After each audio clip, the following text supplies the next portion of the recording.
Baik, Assalamualaikum warahmatullahi wabarakatuh. Di sini saya akan presentasikan tentang telaah jurnal untuk tugas UAS Bahasa Inggris. Sebelumnya perkenalkan nama saya Roger Putra Pratama dengan NIM 3110240240018. Ini selanjutnya slide pertama di sini ada jurnal identity yang yaitu artikel Early Life Professional and Lay Person Support Reduce Poor Oral Hygiene Habits in Toddlers Prospective Birth Cohort Study.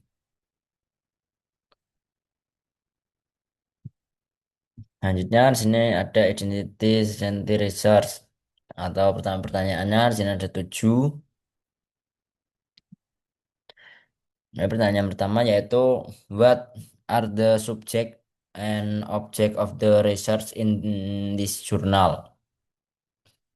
Yaitu yang pertama, studi ini itu meneliti pasangan ibu dan anak dari kohort kelahiran Smell yang berbasis di Australia Selatan. Melacak ibu dan anak sejak lahir hingga usia 24 sampai 30 bulan.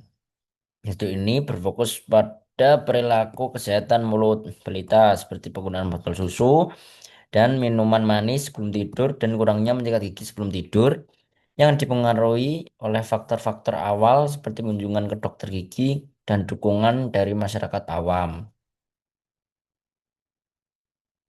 Selanjutnya, yaitu pertanyaannya, what is are the objective of the journal? Yang pertama ya, studi ini itu menyelidiki apakah kunjungan ke dokter gigi di usia dini untuk mendapatkan nasihat dan dukungan dari orang awam.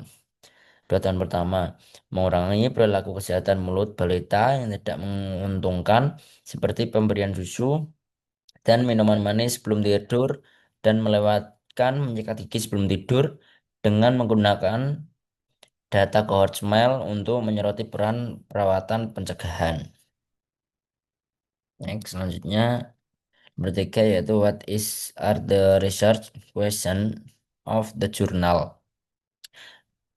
Itu pertanyaan penelitian jurnal ini mengeksplorasi bagaimana faktor-faktor awal kehidupan membentuk kebiasaan kebersihan mulut balita.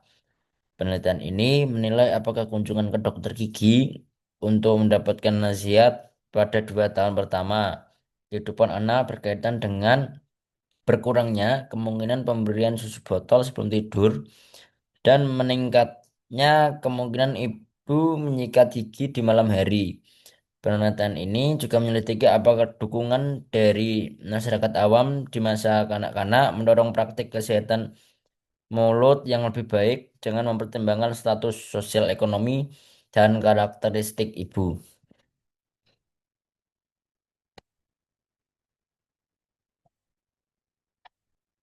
Selanjutnya nomor 4 yaitu list some theoretical frameworks which are used in the journal.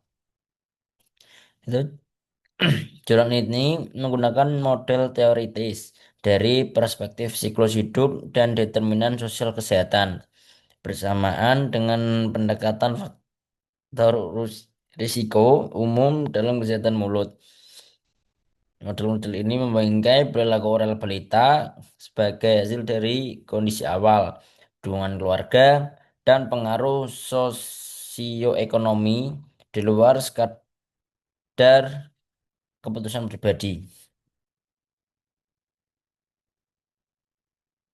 Selanjutnya, nomor 5, what research method and design which was used in the journal. Jadi jurnal ini itu menggunakan desain kohort kelahiran berbasis populasi prospektif. Ibu dan bayi direkrut segera setelah lahir dan dilacak melalui beberapa gelombang data hingga anak berusia 24 sampai 30 bulan. Analisis kuantitatif data longitudinal menyelidiki hubungan antara paparan awal dan praktik kesehatan mulut selanjutnya. Alasannya, metode perinci perekrutan saat kelahiran, tindak lanjut multi gelombang, dan pengurangan prospektif paparan sebelum hasil dan ciri khas studi kohort.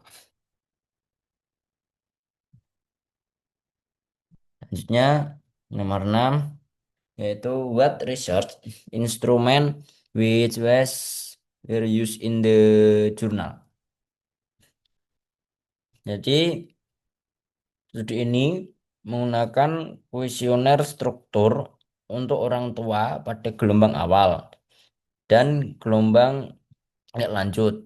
Kuesioner ini mencakup detail sosioekonomi, faktor ibu, kunjungan ke dokter gigi, ketersediaan dukungan dari masyarakat awam, dan praktik kesehatan mulut ibu dan anak.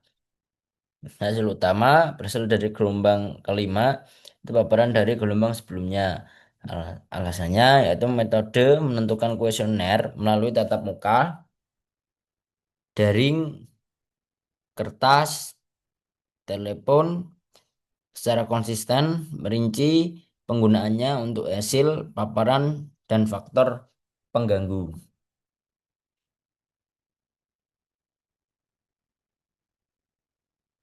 Dan selanjutnya, yang ketujuh, yaitu what is are the results of the conducted research in the journal, yaitu temuan studi mengungkapkan kebiasaan kebersihan mulut yang buruk pada balita. Sekitar 36% tidur dengan botol susu dan 25,6% melewatkan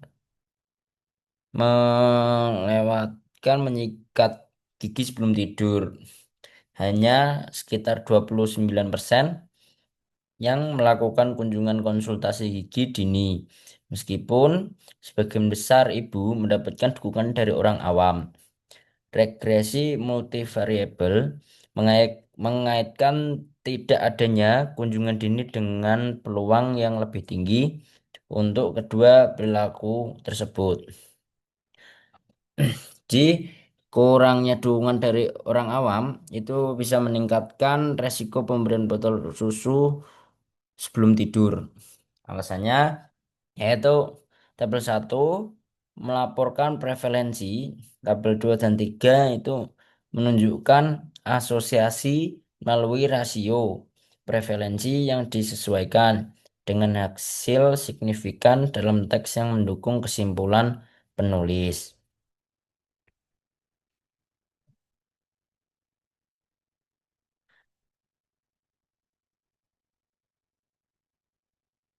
Dan selanjutnya yaitu baik, mungkin segitu saja yang ingin saya sampaikan. Kurang lebihnya mohon maaf. Saya tutup. Wassalamualaikum warahmatullahi wabarakatuh.